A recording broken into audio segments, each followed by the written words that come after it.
Hello, hello. I just wanted to do sort of a quick video. I played a game with the new Soulblight book and learned a few things while playing it. So I just wanted to run through sort of what my list was and what I've discovered from playing that list, even after just sort of one game. So we get straight into it. I am playing Legion of Night this time, and I use the grand strategy Empire of Corpses.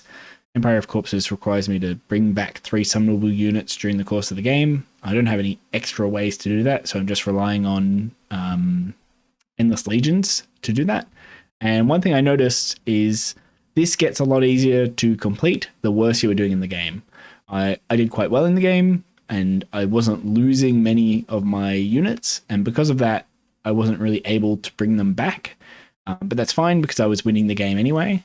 But if I was losing the game, if my opponent was tabling me and destroying a lot of my army, this would be more likely to be completed, and I think would really help in those close games where you've traded a lot and you're really scrapping it out and you want every last point, as opposed to something like Take What's Theirs, where if you trash your opponent and you do really well, you probably win the battle tactic anyway. If they trash you and table you, then you probably don't have enough units to stop them getting more in your territory. So it sort of does nothing. If you're going to win, you win anyway. If you're going to lose, you lose anyway. But I think something like this is it's useful when you need it to be useful, and actually a bit useless when you can afford for it to be useless. So highly rate that kind of mechanic in the game. I did have, I think, 5 summonable units in the list, so there's a fairly good chance that I do complete it. Although by the end of the game, I think we finished before my turn 4. I had only brought back 1 unit so far. There's a good chance I wouldn't have brought back the others because they wouldn't have died. Triumph didn't really matter because I'm 2,000 points. I did notice that the Battle Shock was still a big issue for Skeleton Warriors, so I'd probably take the Battle Shock one, especially because that gives you the ability to roll first. In a lot of situations, your skeletons have taken about 10 wounds in a turn, and so you're sort of just taking D6 casualties. And sometimes, 1 or 2 is fine. You can lose a couple skeletons that way, but losing 6 or 7 skeletons might be a lot. So I think having that Triumph in particular is very useful for this army.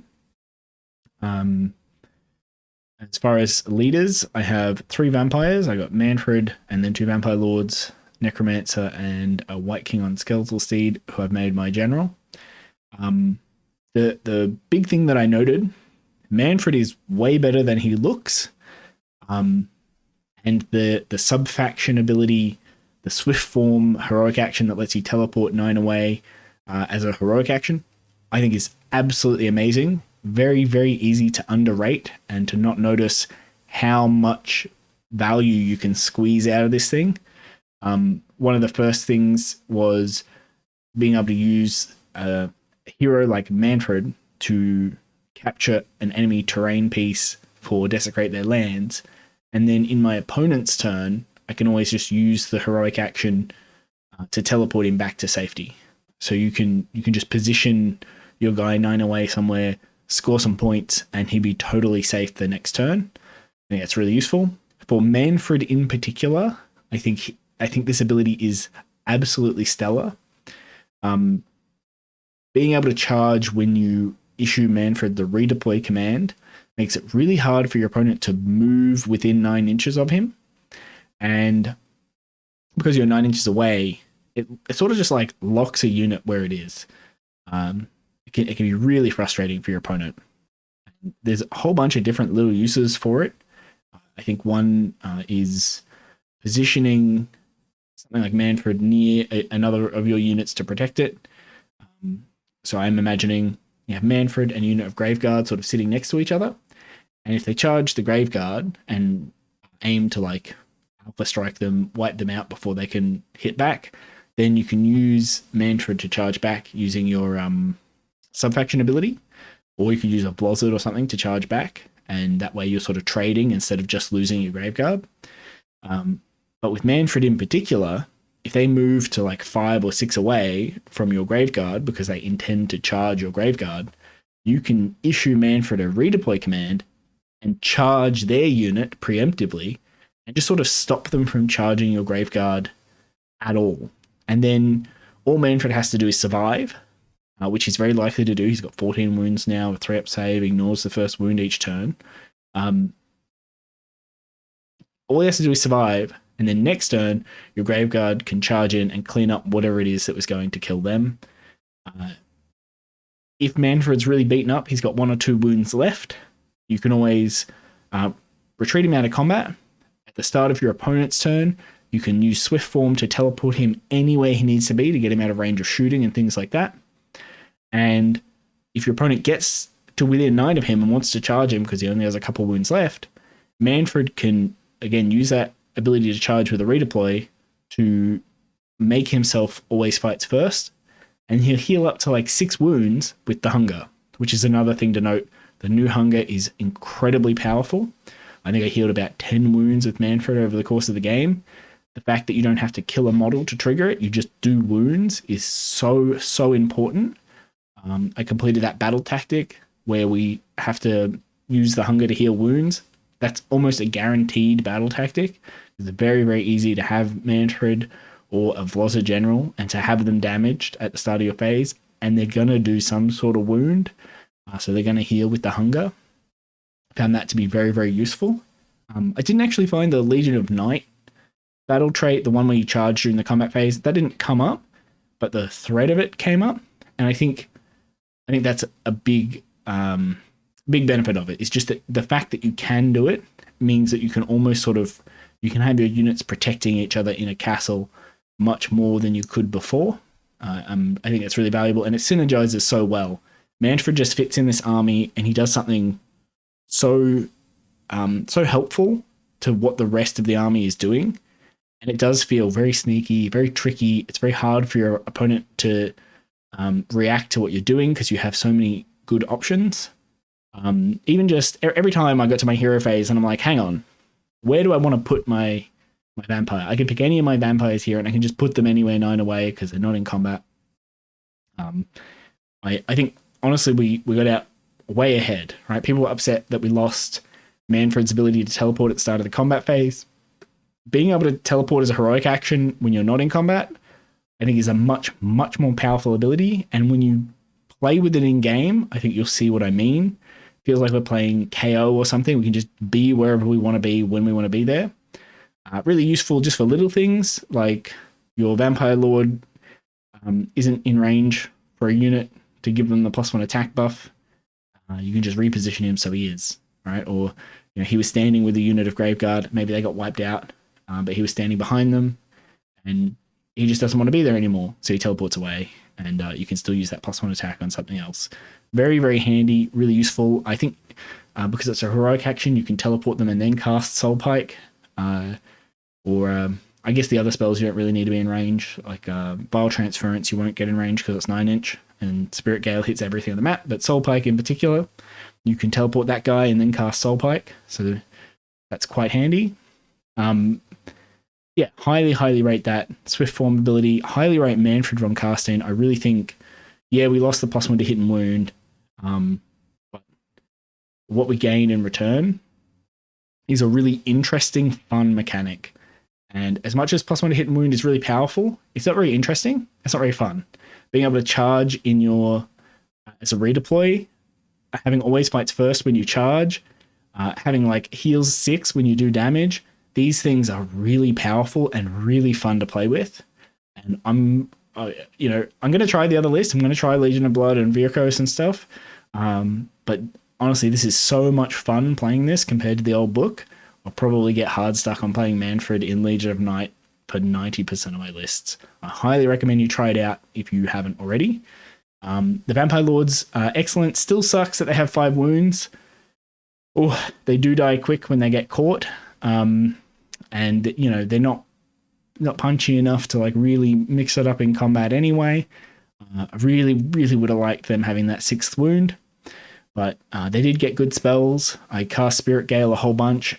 Turn 1, I got it off with the 9-up. And your opponent has like 9 units. And so it does like 18 mortal wounds. And if you just read a spell that's like, oh, this spell does 18 mortal wounds, you're like, holy shit, that's a lot of mortal wounds. Yes, it is spread out across everything, but it adds up, and it's actually it's a lot of damage.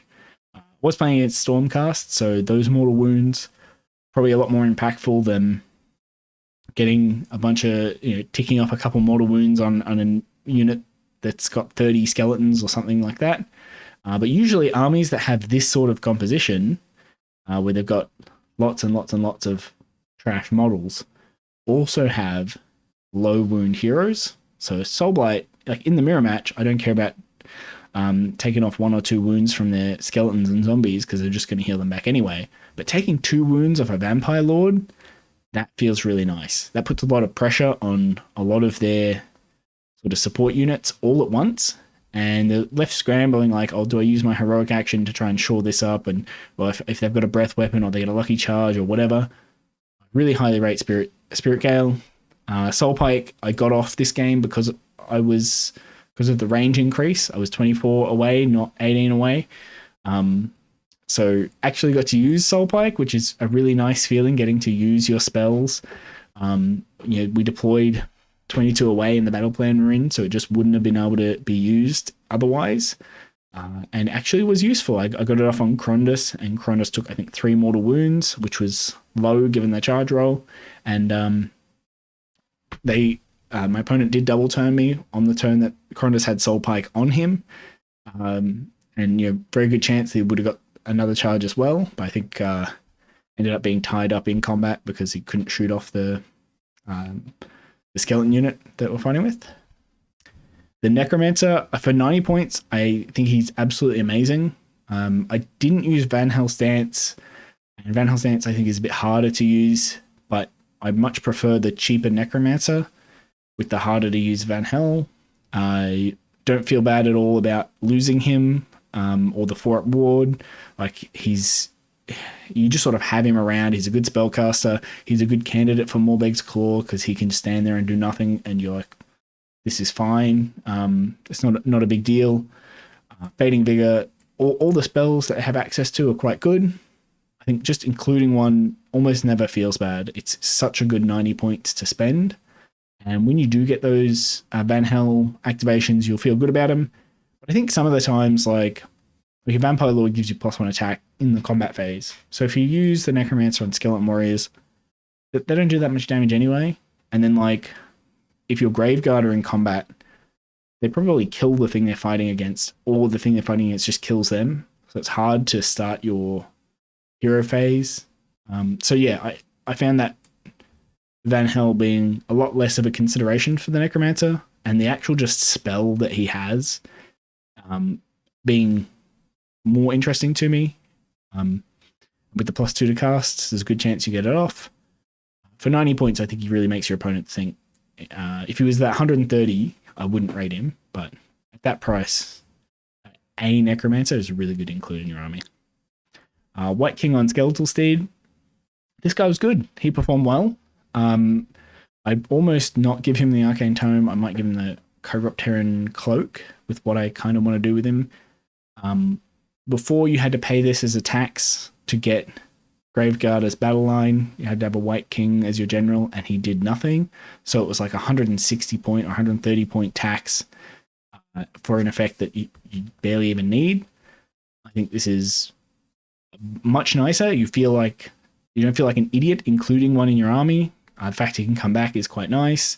The fact your command trait is something that happens on turn 1 means that after turn 1, you don't really care if your White King dies.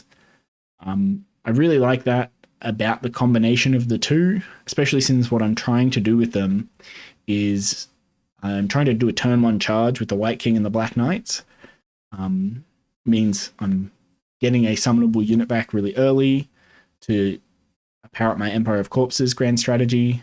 I'm alpha pinning my opponent because my Black Knights have +1 to their save and a 5-up ward, and the White King also gets +1 to his save and a 5-up ward because he's summonable, so he benefits from the bait. I think like the combination of all these little synergies means that this White King with the Black Knights is a really, really useful like general and sort of turn 1 play.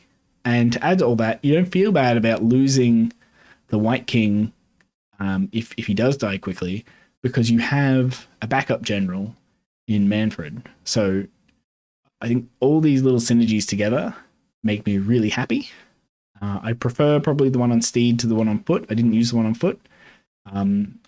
There's probably a variation on this list where I drop the zombies and I replace a vampire lord on foot with a White King on foot, and I put a unit of Fellbats in instead of the zombies. But yeah, had a lot of fun with this. Liked having so many vampires for swift form. Like the skeletal steed, White King, the bait. I didn't actually use the bait very well, but I think that's just an artifact of the battle plan. We started 22 away, and there were no midfield objectives. So normally I would either, if we're starting 18 away, I can do a turn 1 charge with my Black Knights and White King and use the bait quite effectively, or I can at least threaten that turn 1 charge, and maybe make them give me the second turn and I can play for a double turn. Or there are midfield objectives and I can put my 30 skeleton warriors in the grave and summon a block of 30 4-up save, 5-up ward skeleton warriors right in the middle of the battlefield and sort of alpha bunker. So it's alpha pin or alpha bunker in a way. It just sort of works out one way or the other. So I think that's actually quite a nice command trait. What's the other one that I was considering? Unbending Will, the new Unbending Will. Doesn't protect against battle shock, makes us count as 2. I think that would be quite useful. I can see a list that has even more skeletons than this. So yeah, I didn't mind playing this at all. I felt quite good. Arcane Tome, a bit redundant given how many other spellcasters I have. It's very easy to just chuck in a 90-point skeleton, 90-point necromancer if you just want another dude to cast Mystic Shield. Yeah, didn't feel bad at all about taking this guy. All these heroes felt fun and impactful and had really useful things. The fact that you don't have to spend command points on any of this stuff, like Mannfred used to take one, the Vampire Lord used to take one. You used to want to make your Necromancer like the Master of Magic General because Van Hels was more powerful and also more essential. Like your Skeleton Warriors activating twice was really factored into their healing, but now it's not. So I think these guys all feel nicer to play. Very, very happy with that, how our heroes are going. Battle line. There's a little quirk of list building where our battle line was actually really awkward before, because Graveguard, you would want Graveguard in your list because they're quite powerful. The army lacks damage. It's really one of the few units in the army that does serious damage. But you had to pay that really expensive White King tax. Now, you don't feel like such an idiot having the White King. You can often take up one of your battle line slots with that Graveguard. Another thing that's awkward about them, you're really low on reinforcement points in the army, and all of your units are really cheap. So if you just go minimum battle line, then it's really hard to fit your stuff in sort of a battle regiment, just the way the points work out. You're almost like too cheap to do it. So you end up having to reinforce a lot of your stuff, and you run out of reinforcement points really quickly. So you have to rely on things like Blood Knights that are more expensive for how many, it's like cost per reinforcement point spent. And yeah, just being able to take Graveguard as battle line, being able to take Fellbats as battle line, just means that you've got a lot more options in including them. Like, normally I would want to try the unit of Fellbats in this list, and I now have the choice whether I want Deadwalker zombies or Fellbats. In the previous book, I'd have to take the zombies because I have to pay the battle line tax. And I'd have to take, I couldn't even take this Graveguard because I wouldn't be taking a White King. So I'd drop the White King and probably replace him with another unit of zombies. And now I've got like a whole bunch of stuff that I don't even want in my army. So this feels much nicer to me. It's a really small change, but like the fact that Graveguard are easier to include as battle line, and that you've got a few more options like Fellbats in Legion of Night or Bargheists in Avangori. I think is just a nice little bonus. The zombies I didn't end up using because of the battle plan. It's an old battle plan where you have to have battle line units control the objectives, and you lose the objectives if your battle line guys walk away from it. So my zombies spent all game babysitting an objective and doing nothing, so I didn't really get an experience of whether they're good or bad. The skeletons held an objective and were a huge pain in the ass for my opponent to remove. The healing on at the start of the combat phase is so much better and so much nicer than healing on activation. And the main thing is, it's based off how many slain models there are in the skeleton unit, not based on how many died that combat phase. So you don't have to worry about the activation order or anything like that. You just want them to activate first, the same way everyone wants to activate first. You heal from shooting, and you heal from previous turns. So in one of my turns, I think I had like 5 skeleton warriors left. They didn't take much damage that turn, but they were still in combat with something. So being able to roll 20 dice or whatever, or 25 dice, and bring back like a good 10 more bodies just means your opponent can't just whittle them down or start ignoring them once they get really small. Your opponent has to commit even harder.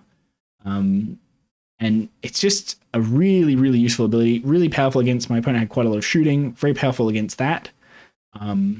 The combined armies often had a really easy time dealing with skeletons because they could weaken them with shooting and then just finish them off with one hit in melee, and they wouldn't get any regeneration at all.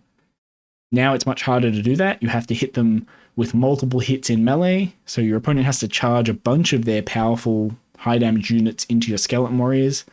And with things like Mannfred charging in their movement phase, or you've got other units that charge in their charge phase, that's actually really hard for your opponent to do, and they don't want to commit that much to a unit of like idiots that cost 255 points that don't actually do that much other than take damage. I think these guys are way better for their change, and the quality of life, I can't emphasize this enough, the quality of life of not having to keep track of how many units have died from like shooting and magic versus how many have died in the combat phase, and then how many you got back, and the like, you have like 4 different pools of guys depending on when they've died, like the ones that died last turn, the ones that died this turn but didn't die in the combat phase, the ones that died in the combat phase, and the ones that died in the combat phase and then came back. That was so confusing for keeping track of your battle shock and keeping track of how many dice you had to roll to get guys back.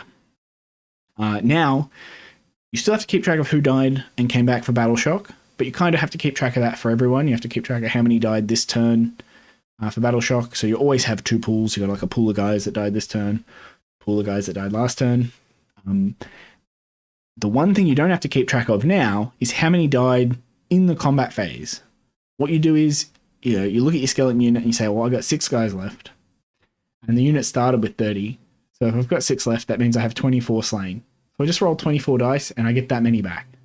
Right? So you don't have to keep track of how many have died. You can figure out, based on what is in front of you, how many have died. You only have to keep track of that one number, which is how many have died this turn for the purposes of battle shock. Again, I think it would have been really nice if they put in a rule where returned models don't count as being slain.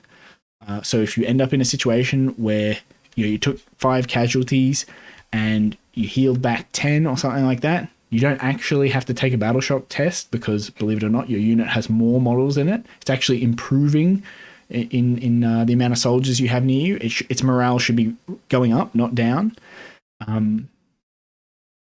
But yeah, for some reason they haven't done that, and you still do have to do this accounting. You can't just take the casualties and put them in a pool, because obviously some of those casualties are going back. So you do have to keep a tracker or something to make sure you get the battle shock right, or just make sure you can Inspiring Presence so you don't have to think about it, because you'll probably lose like 10 skeletons a turn. But yeah, highly rate them. I think. Oh, the other thing about them is the extra rend. That's really easy to access in a unit of 30 because they heal at the start of the combat phase. Often you'll have more units than your opponent. Almost always you'll have more models, than your opponent. And they kind of do a fair bit of damage. Right? They don't have to rely on a command. They can't be roared out of getting +1 attack from the Vampire Lord. Because of Swift Form, the Vampire Lord's really easy to position. you can also use an all-out attack command in the same turn. So you can actually be like, on 25 mil bases, 3s and 3s, -1 damage with 2 attacks. That's like a Chaos Warrior. It's actually a fair amount of damage for a dude on a 25 mil base. And especially for a dude that costs this many points and that has that rule to get back up at the start of the combat phase. Genuinely, absolutely stoked to play with Skeleton Warriors. Even just if they take a bunch of damage at the start of the game, you can just sort of like protect them a little bit and they'll just heal it back over time. They heal every turn, every combat phase. Very, very fun unit to use. Very powerful. Feels very thematic. I think total win on the Death Rattle Skeletons. Graveguard are largely the same as before. Aside from, I think they have a couple of those really good plays or really powerful combinations with like Mannfred. I know before Mannfred used to give them +1 to hit and wound, and that was quite powerful. Now they benefit from other things like the Vampire Lord not needing to issue the command. They just get the +1 attack that way. They can use all that attack on their own because they're not using that as a command. They can position much better. I think that was always their weakness. It was not really their damage output, but it's very hard to position them and make use of them because they have a 5-up save with no wounds and they move 4. So they're very easy for your opponents to just use something like a Maw Crusher or some faster, hard-hitting thing to just get in and wipe them out. Now, you can use things like Mannfred to much more dynamically prevent your opponent from getting into charge range and successfully charging them without like being dogpiled or really suffering a lot of casualties for doing that. So I think Graveguard are probably better placed now than before, even though they didn't change that much. I think just the positioning and the other stuff that's going on, especially in Legion of Night, I think they're a really, really good choice. And hard to leave home without at least a unit of 20, or at least 20 of them. I guess 2 units of 10 is fine. But you could easily have like 40 Graveguard in a list and it still feel good. All right, the non-battle line stuff. So Black Knights. Black Knights are excellent. I think they did 9 mortal wounds on the charge. And that was with the White King buff.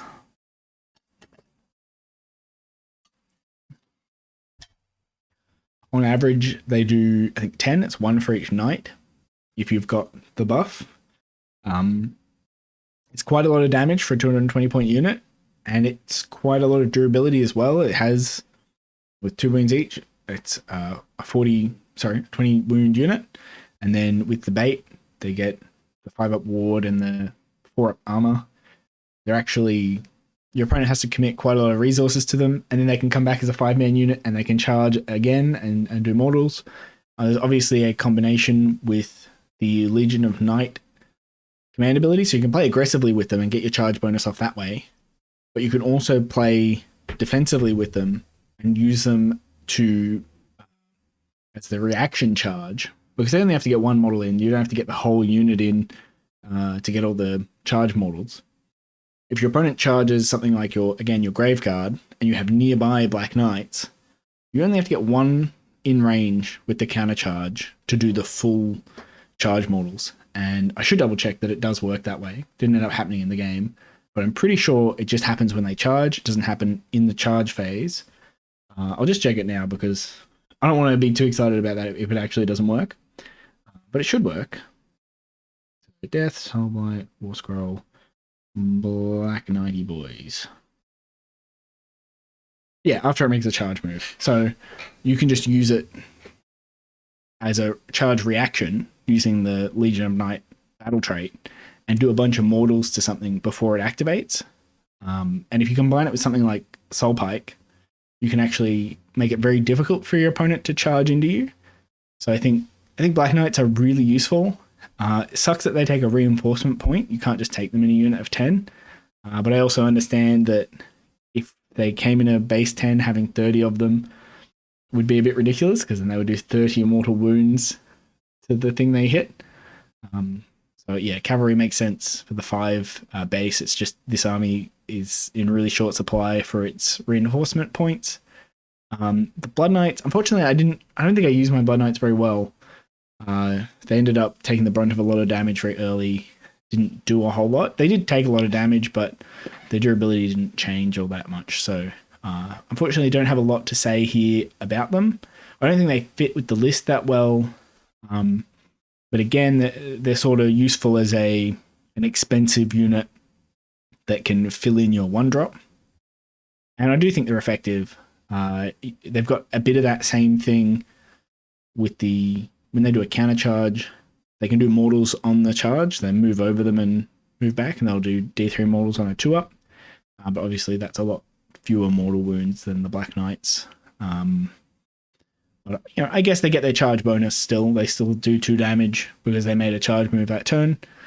So in general, things that charge, quite good. Things that get bonuses on the charge, quite good in Legion of Night. And yeah, with Mannfred, Black Knights, Blood Knights, you feel clever and dynamic using these units to do that. Oh, same with the White King, I suppose. He does charge mortals. All round, I think what we lost some powerful abilities, like +1 to hit and wound on Mannfred, but we gained really fun, interesting, valuable abilities that are much more dynamic, much more interesting to think about, and I think give us a much easier toolbox to use in a lot more ways. So overall, I'm really, really happy with the army. I highly suspect I'll be running Legion of Night and Mannfred in most of my lists. I should mention Vial Transference just before I get off it. The magic's greatly improved. Vial Transference, I didn't end up getting to use just because Mannfred heals so much already. So it's possible this is quite good, but I'm still not sure about it. It's short range and stuff. Often means that you just rather have something like Spirit Gale, I think. But I've got one of each here, so I'm not missing out too much. But yeah, anyway, I'm really happy with this list. I'll try out a Legion of Blood one with Neferata, and I'll try out a Virkos one with Belladamma. I'm expecting those will be quite fun as well. I'm really eager to try out the Vlozid. That guy has a lot of good bonuses and a lot of synergies in the book. I think maybe the Legion of Night list, I might do Neferata, Vlozid in the one list. And yeah, I'll get back to you on what I learned from those games. But for now, I think that's probably enough. And yeah, hopefully you got some value out of this, and I'll see you around.